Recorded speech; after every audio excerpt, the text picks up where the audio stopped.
Это актуальное интервью в студии Сергей Михедов. Здравствуйте. В преддверии праздника весны и труда 28 апреля в столице республики состоялось главное событие года труда – вручение премии главы «Человек труда». Об этом и о многих других мероприятиях, проводимых в год труда, нам расскажет гостья в студии Елена Волкова, министр труда и социального развития Республики Саха-Якутия. Елена Александровна, здравствуйте. Здравствуйте, Сергей. 28 апреля глава республики Сан Сергеевич Николаев вручил 50 лучшим труженикам первую премию «Человек труда». Расскажите подробнее о вручении данной премии. Эта премия «Человек труда» главой республики учреждена в этом году в рамках проведения года труда в Республике Саха-Якутия. И утверждено положение специальное, которое подразумевает трехэтапный отбор. В первую очередь, что немаловажно, сам трудовой коллектив уже вносит свое представление на следующий второй уровень, это отраслевое министерство или ведомство. И, соответственно, уже когда проходит отбор на уровне министерства и ведомств, соответствующее рассмотрение происходит уже на уровне правительства. В этом году около 300 организаций, то есть 300 трудовых коллективов внесли свои представления уже на премию «Человек труда» своего работника. Вот. И буквально 28 апреля уже на торжественном мероприятии глава республики вручил 50 лучшим труженикам республики эти премии. И что отрадно для нас очень было важным услышать, что глава предусмотрел уже эту премию не только в рамках текущего года, но и в последующие годы. Эта премия будет вручаться уже в преддверии 1 мая, также 50 труженикам по республике. А почему именно 50 тружеников? Это зависит как-то от количества районов, видимо, да? Это, конечно, сделано, безусловно, с учетом необходимости охватить и все районы, и виды деятельности, чтобы представительство по тем или иным профессиям было, в общем-то, обеспечено. Вот какие еще значимые мероприятия, посвященные году труда, проводятся у нас в республике? Ну, я хочу напомнить, что у нас есть целый план действий по году труда. И это не только достаточно большой пул мероприятий республиканского масштаба, но и на уровне каждого муниципального района разработаны свои планы мероприятий. Безусловно, подключены все предприятия, организации, и чествование людей труда должно пройти везде, повсеместно, по всей республике. Ну и, наверное, одним из интересных и также важных событий, мероприятий является чествование трудовых династий. Трудовые династии ежегодно, на протяжении уже последних 10 лет, включаются тоже по результатам отбора в книгу Республики Саха-Якутия о лучших трудовых династий. В свое время эта Федерация профсоюзов республики выходила с инициативой о учреждении такой книги. И ежегодно комиссия тоже при правительстве рассматривает представление, соответственно. Вот за последние 10 лет в такую книгу были включены 55 лучших трудовых династий республики. Это и образование, здравоохранение, жилищно-коммунальное хозяйство, авиаторы есть. Ну, достаточно такой широкий круг направлений отраслей представлен в книге почета.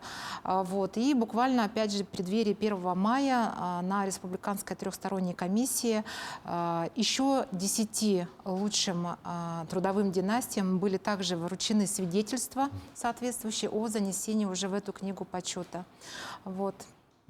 Здесь у нас вот такое даже мероприятие. Вот, а насколько во все эти мероприятия вовлечены жители республики? То есть вы сказали о трудовых династиях, о заслуженных тружениках, а вообще как простые люди? Безусловно, весь год направлен на жителей республики. И здесь важно, это и дети, это и молодежь, это и ветераны наши, да, соответственно, те работники, ныне работающие, да, занятые в экономике.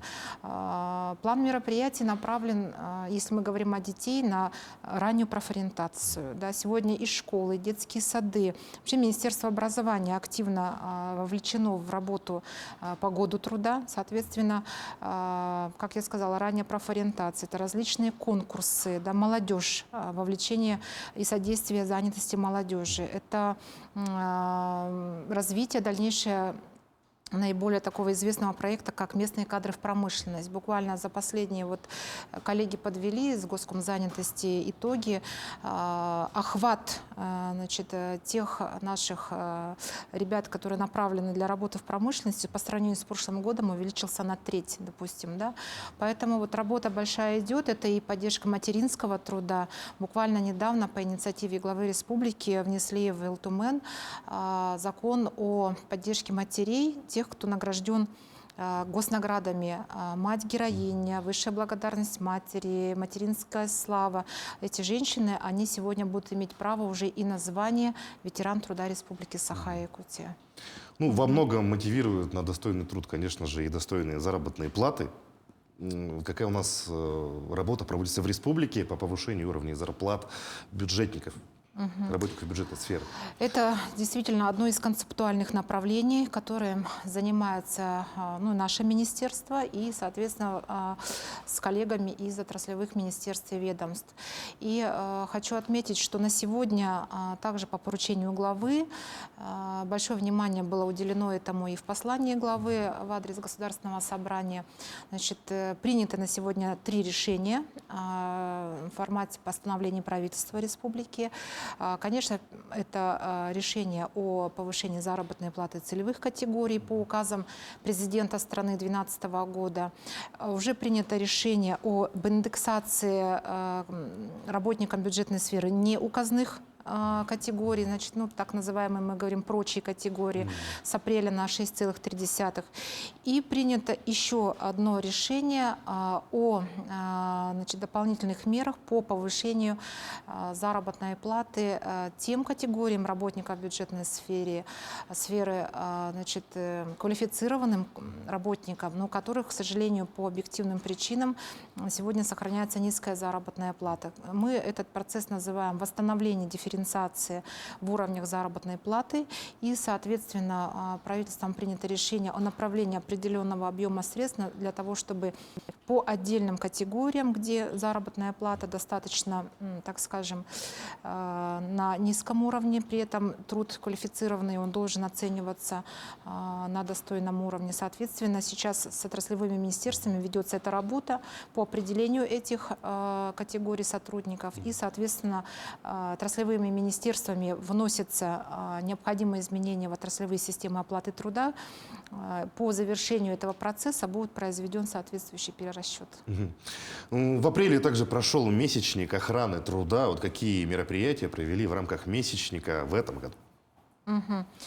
Месячник охраны труда у нас, в принципе, традиционно проводится в апреле. В апреле много лет вовлекаем также все наши стороны социального партнерства, соответственно, предприятия, организации. Конечно, большое внимание уделяется повышению квалификации, обучающим различным мероприятиям в сфере безопасности труда.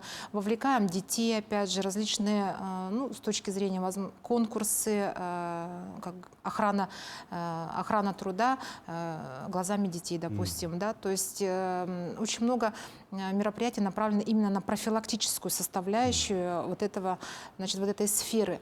Ну и, наверное, акцент сделаю все-таки на мероприятиях, направленных на обеспечение нулевого травматизма. Есть концепция, принятая в стране, мероприятия, которые направлены именно на обеспечение нулевого травматизма, с тем, чтобы мы эту цель, так скажем, преследовали и обеспечивали соответствующие решения на рабочих местах. И, пользуясь случаем, призываю, конечно, всех работодателей обратить на это особое внимание, не только уже в рамках данного месячника, безусловно. Охрана труда – это, наверное, все-таки работа на будущее. Да, буквально на днях прошла республиканская трехсторонняя комиссия, в рамках которой было подписано соглашение о сотрудничестве. Расскажите об этом подробнее. У нас буквально 30 апреля завершилось действие трехстороннего соглашения. Оно принимается на 3 года, как правило. И, соответственно, большую работу подготовительную в этом году мы провели с значит, со всеми сторонами социального партнерства. Это правительство, это Федерация профсоюзов, это наши работодатели. У нас значит, действует Союз товаропроизводителей Республики Саха-Якутия, который значит, включает в себя все крупные, средние предприятия, организации республики. Поэтому большая работа была проведена в этом году по формированию нового проекта соглашения уже на предстоящий трехлетний период и, соответственно, подписано буквально 28 апреля текущего года. Соглашение в себя включает 6 блоков. В первую очередь, это взаимное обязательство 3 сторон социального партнерства, направлены, во-первых, это на развитие экономики, в частности, на поддержку предпринимательства малого и среднего, да, то есть каким образом 3 стороны партнерства тем или иным способом развивают это направление. А развитие предпринимательства, это понятно, это занятость, да, в первую очередь. Это, конечно, вопросы в сфере оплаты труда, вопросы в сфере безопасного труда, обеспечения условий охраны труда. И, конечно, это вопросы социальной поддержки наших работников, в том числе со стороны работодателей. Да, то есть это ну, и профсоюзов. Да, то есть это и поддержка молодых специалистов, это и поддержка семей с детьми, ветеранов, участников специальной военной операции. Вот достаточно широкий круг вопросов был рассмотрен, одобрен и, в общем-то, соглашение подписано на предстоящий трехлетний период. Что ж, Елена Александровна, мы видим, что проводится планомерная большая работа, большое участие принимают организации республики. Вот мы знаем, что вы запустили акцию «Помоги ветерану». Также вот в рамках Года труда. Расскажите про эту акцию подробнее. Ну, у нас в республике волонтерство, да, и добровольческое движение очень развито на сегодня. И в рамках Года труда, ну, в общем-то, это на самом деле не впервые. Да. Эти акции, они всегда есть и будут.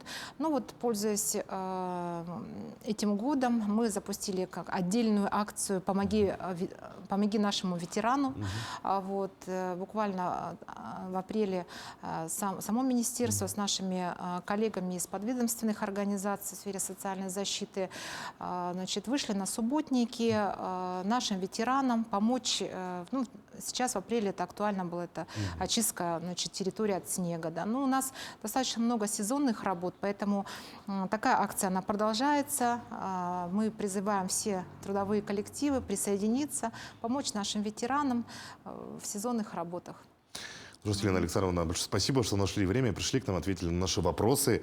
Желаем дальнейшей планомерной работы во благо нашей республики. Ну и, пользуясь случаем, конечно, поздравляем вас с майскими праздниками, с прошедшим 1 мая.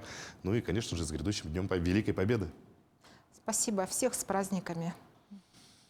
А я напомню, вы смотрели актуальное интервью. Оставайтесь на нашем канале.